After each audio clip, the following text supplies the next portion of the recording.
Welcome everyone to 50 number episode of A to Z WordPress customizations page builder guru এর তো আমরা fibre market place নিয়ে আলোচনা করছিলাম কিওয়ার্ড রিসার্চ তারপরে হচ্ছে গিগ ক্রিয়েশন এগুলো নিয়ে আলোচনা করছিলাম ফাইনালি আমরা ফাইবারের লাস্ট ভিডিওতে আমরা আলোচনা করব বায়ার রিকোয়েস্ট নিয়ে টিপস আমি প্রথমে একটু টিপস দিয়ে নিই আমরা সুন্দরভাবে আমরা যখন মার্কেট প্লেসে ফাইবার মার্কেট প্লেসে যখন আমরা নতুন কেউ আসবো তখন আমাদের প্রথম কাজ হবে শুধু নতুন বলে না, আপনি নতুন আইডি খুললে বলে না, আপনি যদি নতুন একটা গিগ ক্রিয়েট করেন তো তখনও নতুন গিগ ক্রিয়েট করলে সেই সময়টাতেও আপনার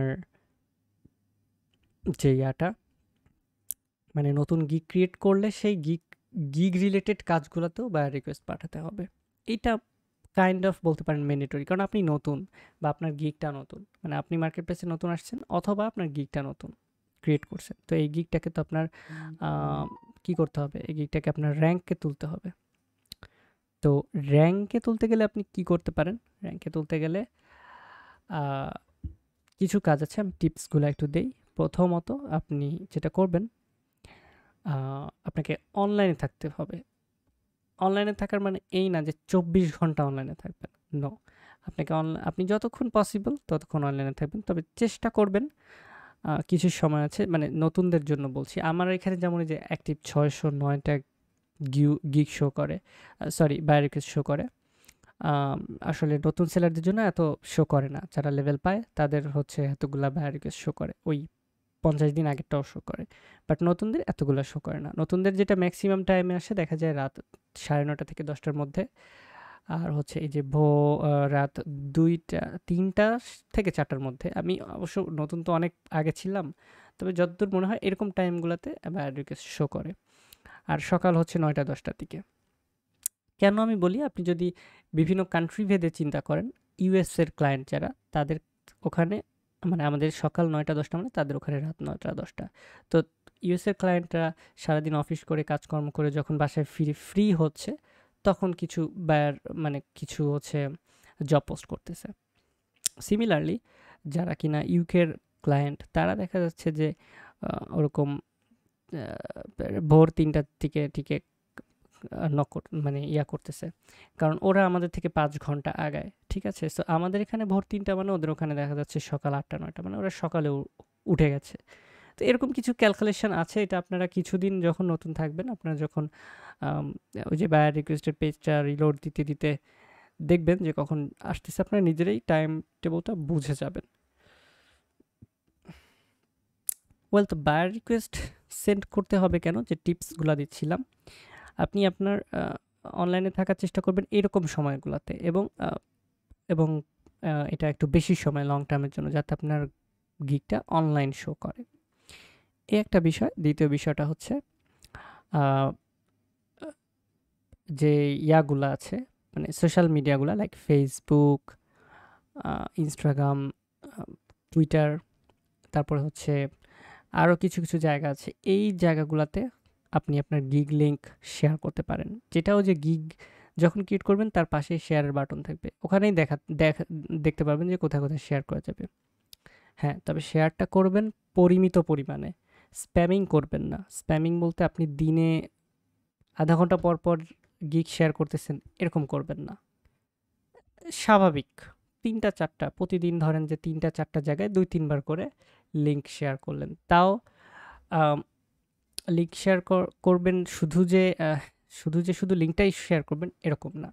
এই যে সোশ্যাল প্ল্যাটফর্মগুলো আছে, যেমন রেডিট বা হচ্ছে আপনার টুইটার বলি, যে কোনো জায়গায় আপনি যখন গিগটা শেয়ার করবেন, সেখানে আপনি ছোট্ট কিছু ডিসক্রিপশন লিখে দিবেন ইংলিশে, যে এই দেখো আমি এরকম কাজ পারি বা আমি এরকম কাজ করছি, আমাকে হায়ার করতে চাইলে এই লিঙ্কে আসো, এরকম রেলিভেন্ট রাখবেন। মানে এমন না যে ওই বস্তা পচা আলুর মতো ওই শুধু লিঙ্ক দিয়ে দিলেন, এরকম না। আপনাকে মানসম্মত কন্টেন্ট লিখে তারপরে লিঙ্ক দিতে হবে, এবং সেটা পরিমিত পরিমাণে, অবশ্যই স্প্যামিং করবেন না, এতে করে আপনার হিতে বিপরীত হবে। ঠিক আছে, এটা গেল মার্কেটিং স্ট্র্যাটেজি। আরও আছে, এটা আপনারা নিজেরা একটু শিখে নেবেন, বাট আমি বেসিক যে ইয়াগুলা আইডিয়াসগুলা সেগুলো দিচ্ছি। তো আরেকটা বিষয় হচ্ছে যে বায়ার রিকোয়েস্ট।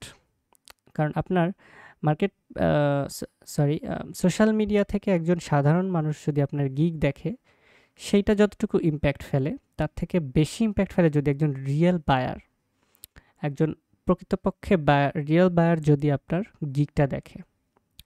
রিয়েল বায়ার যদি আপনার গিগটা শো করে, মানে যে কিনা অলরেডি ফাইবারের একজন বায়ার, সেই যদি আপনার গিগটা ভিজিট করে, ক্লিক করে, এইটা আপনার গিগের জন্য অনেক বড় একটা ইমপ্রেশন। ঠিক আছে? তো এই রিয়েল বায়ার আপনাকে কিভাবে গিগ, মানে আপনার গিগ কিভাবে দেখবে? তার একটাই মাত্র ওয়ে, সেটা হচ্ছে আপনাকে বায়ার রিকোয়েস্ট পাঠাতে হবে। কারণ বায়ার রিকোয়েস্ট আপনি প্রতিদিন 10টা বায়ার রিকোয়েস্ট পাঠাতে পারছেন।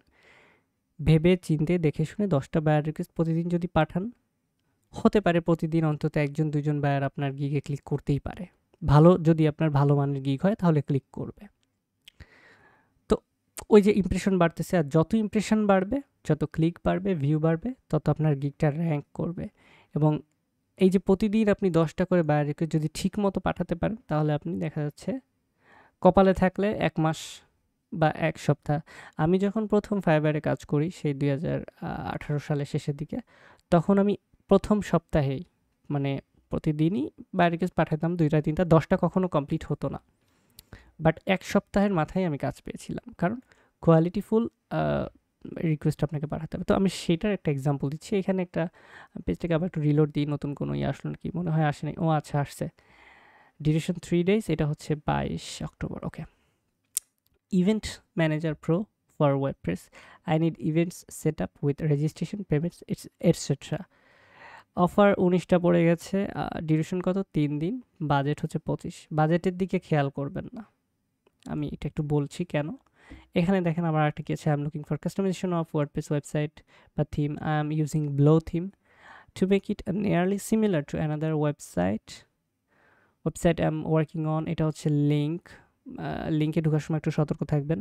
ওয়েবসাইট আই লাইক, মানে তার এরকম একটা ওয়েবসাইট দরকার। এলিমেন্টর ইজ অলরেডি দেয়ার, তার মানে আপনাকে এলিমেন্টর ভালোভাবে জানতে হবে। This is a few hours job for a right person. I want to get it done right away. Today, there is only 3 to 5 pages to set. Content is almost already all uploaded. হ্যান ত্যান বকচকর, মানে পুরোটা পড়তে সময় নেবেন, problem নাই। যতক্ষণ পর্যন্ত আপনার সামনেটা আছে ততক্ষণ পর্যন্ত আপনি অফার সেন্ড করতে পারবেন। বাট অনেক সময় দেরি হয়ে গেলে হয় কি, অফার সেন্ড করতে করতে গায়েব হয়ে যায়। তো কিছু লেখা আপনি আগে থেকে লিখে রাখতে পারেন, নট অল। কিছু লেখা আপনি আগে থেকে কপি করে রাখতে পারেন, যেমন স্টার্টিংটা, যে হাই আই এম অমুক। কিন্তু এই লাইনগুলো খুব বেশি লিখবেন না, 1 লাইন বা 2 লাইন, যে আমি অমুক এত বছর ধরে এই লাইনে কাজ করছি। এই একটা লাইন আপনি জাস্ট কপি পেস্ট করে রাখতে পারেন, কারণ তারপরে যা লিখবেন সেটা লিখবেন হচ্ছে কাজ রিলেটেড। যে আমি তোমার লিখবেন যে আমি তোমার পুরা ইয়াটা পড়েছি, খুশির খবর হচ্ছে যে আমি তোমার এই কাজটা করতে পারবো। তোমার এই কাজটা এইভাবে করতে হবে। মানে ক্লায়েন্টকে আপনি বুঝাবেন, চেষ্টা করবেন আপনি ক্লায়েন্টকে বুঝাবেন যে আপনি কাজটা পারেন। কিভাবে বুঝাবেন? ক্লায়েন্ট যে কাজটা চেয়েছে বা রিকোয়েস্টে যে কাজটা চেয়েছে, আপনি যদি তাকে কিছুটা হিন্টস শর্টে তাকে বলে দেন যে তোমার কাজটা এইভাবে এটা দিয়ে করতে হবে, তাহলে কিন্তু ক্লায়েন্ট বুঝতে পারবে যে না, আপনি কাজটা পারবেন। আপনাকে নক করার পসিবিলিটি অনেক বেশি থাকবে। আমি একটু এক্সাম্পল দেখাই। প্রাইস আমি বলেছি, প্রাইসের দিকে কখনোই খেয়াল করবেন না। দেখেন আমি সেন্ট অফার করি, এখানে গিগ সিলেক্ট করে অবশ্যই। Okay, so describe your offer. Total offer অ্যামাউন্টটা আমি ওখানে $5 দিয়েছিল, আমি বেশি দিব। কেন? কারণ তুমি এই ক্লায়েন্টটা $5 দিয়েছে, মানে 2টা জিনিস হতে পারে। একটা হচ্ছে এ আসলে কাজ করাবে না, হুদাই মানে খালি পোস্ট করছে। আরেকটা হচ্ছে যদি রিয়েল ক্লায়েন্ট হয়, তার মানে হচ্ছে ও আসলে জানে না এই কাজের বাজেট কত বা কত ডলার লাগতে পারে, এটাও জানে না, তাই $5 দিয়ে রাখছে। অনেকে 999 দেয়, 9,999 দেয়। ঠিক আছে, সো সেরকম ব্যাপারটা। তো টোটাল অফার অ্যামাউন্টটা আমি এটা আমার মতো করে দিব। তারপর হচ্ছে ডিসক্রাইব অফারে আমরা ওইটা লিখে দিব যে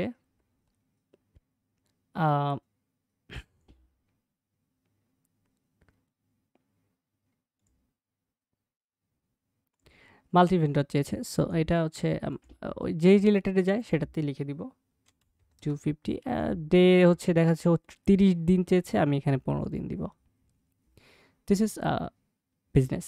আচ্ছা যাই হোক, নাম্বার অফ রিভিশন আমি এখানে দিলাম তাকে 5টা। কখনো আনলিমিটেড রিভিশন দিবেন না, ভুলেও এই কাজ করবেন না, কোনো ক্লায়েন্টকেই দিতে যাবেন না আনলিমিটেড রিভিশন। এত মানে ক্লায়েন্টের সাথে এতটাও প্রেম করার দরকার নাই। 5টা 7টা 8টা 10টা দেন হাইয়েস্ট, সমস্যা নেই, কিন্তু আনলিমিটেড রিভিশন কখনো দিবেন না। যদি একবার স্যাচরা ক্লায়েন্টের খপ্পরে পারেন, সে লাইফ শেষ হয়ে যাবে, এরকম একটা ব্যাপার। নাম্বার অফ পেজেস সে কত চাইছে আমি জানি না, বাট আমি এখানে বেশি দিতে তো সমস্যা নাই, 15 দিয়ে দিলাম। নাম্বার অফ প্রোডাক্টস এখানে বেশি দেবো না, নাম্বার অফ প্রোডাক্টস লিমিটেড রাখবো, যে 50 অথবা 30।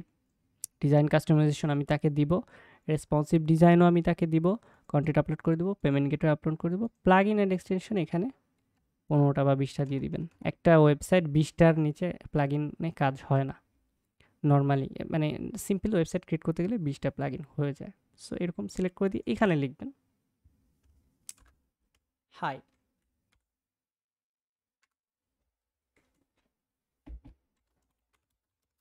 দিস ইজ, আপনি যা আপনার নাম যা সেটা।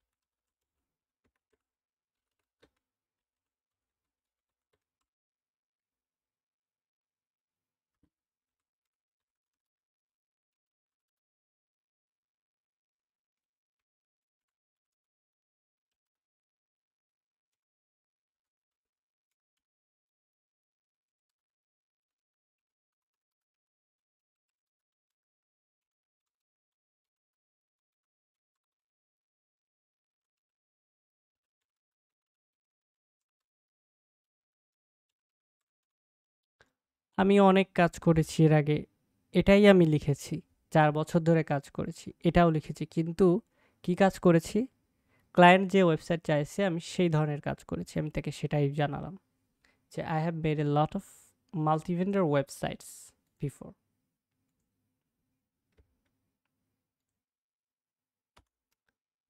ঠিক আছে, এটা হচ্ছে পার্থক্য, যে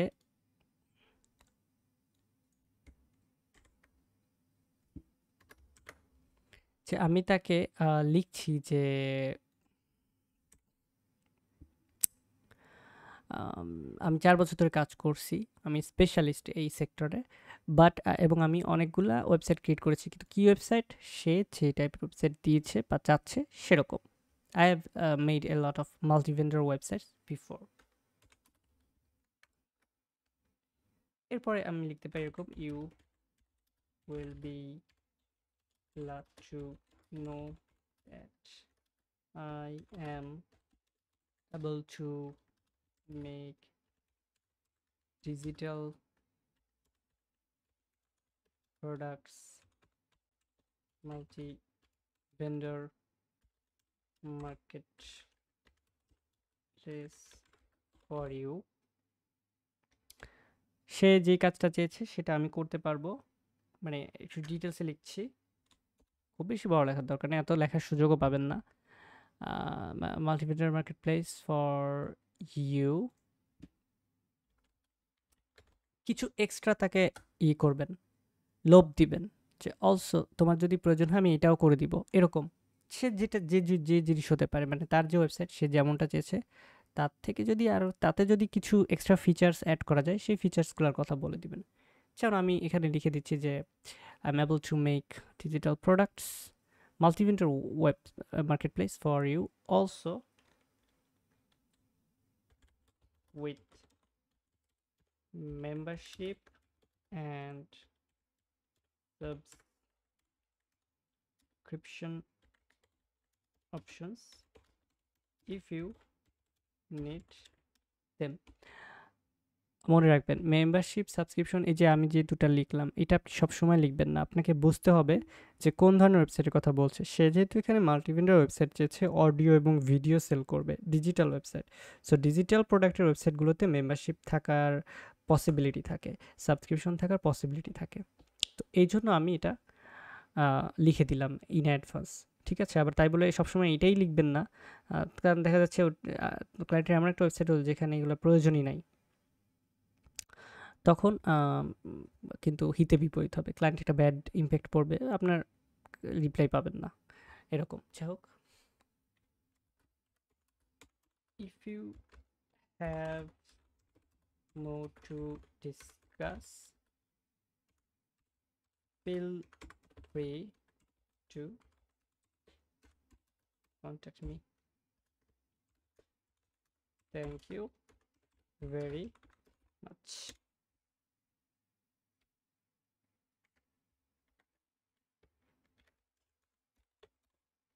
নিজের নাম লিখে দিতে পারেন, সমস্যা নেই।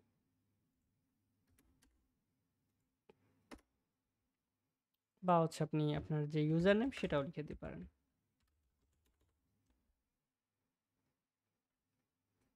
লেখা শেষ, সাবমিট করে দিবেন অফার। 10টা অফার আছে, আপনি 10টা অফার সেন্ড করতে পারবেন। সমস্যা কি? আপনি করেন না সেন্ড, সমস্যা নাই তো। আপনি মানে 10টাই সেন্ড করেন, বুঝে শুনে আপনার সাথে যায় এরকম 10টা সেন্ড করেন, কোনো প্রবলেম নাই তো। ক্লায়েন্ট অফার করুক না করুক, ক্লায়েন্ট আপনার গিগ দেখুক বা না দেখুক, যদি দেখে সেটা তো আপনার জন্য ভালো, আপনার গিগের ইমপ্রেশন বাড়ানোর জন্য ভালো। তো আমি এটা জাস্ট এক্সাম্পল দিলাম। তার মানে এই না যে আপনি একদম এইটাই, আমি যা লিখছি এইটাই মুখস্থ করে বায়ার রিকোয়েস্ট সেন্ড করবেন, এইটা না। আবার প্রত্যেকটা বায়ার রিকোয়েস্টে একই জিনিস কপি পেস্ট করে দিবেন, এটাও না। বায়ার কী চেয়েছে, তার রিপ্লাইটা কেমন হতে হবে, সেটা আপনাকে আমি যেভাবে বলে দিলাম এভাবে বুঝে শুনে রিপ্লাই করতে হবে। হোপফুলি আপনারা গিগ সুন্দরভাবে ক্রিয়েট করলে, টাইটেল সুন্দরভাবে ক্রিয়েট করলে, সঠিক ক্যাটাগরির গিগ ক্রিয়েট করলে এবং সঠিক ওয়েতে বায়ার রিকোয়েস্ট পাঠালে সাকসেস হবেন ইনশাআল্লাহ। তো এই ছিল আমার মার্কেট প্লেস নিয়ে, মানে মার্কেট প্লেস বলতে ফাইবার নিয়ে টিপস অ্যান্ড ট্রিক্স বা খুঁটিনাটি যে সমস্ত আলোচনা করা দরকার ছিল সেগুলো। তো নেক্সট ভিডিওগুলোতে আমার লাস্ট ভিডিও এগুলা কোর্সের। সো লাস্ট ভিডিওগুলোতে আমি আলোচনা করব আপওয়ার্ক নিয়ে, যেহেতু আমি আপওয়ার্কেও টপ রেটেড সেলার। সো চেষ্টা করব আপওয়ার্কে কীভাবে প্রোফাইল বিল্ড আপ করা যায় বা মার্কেট প্লেস হিসেবে আপওয়ার্ককে কীভাবে শুরু করা যায়, এগুলো আমি আপনাদেরকে মানে একটু আইডিয়া দেওয়ার। So till then, thanks everyone, bye by.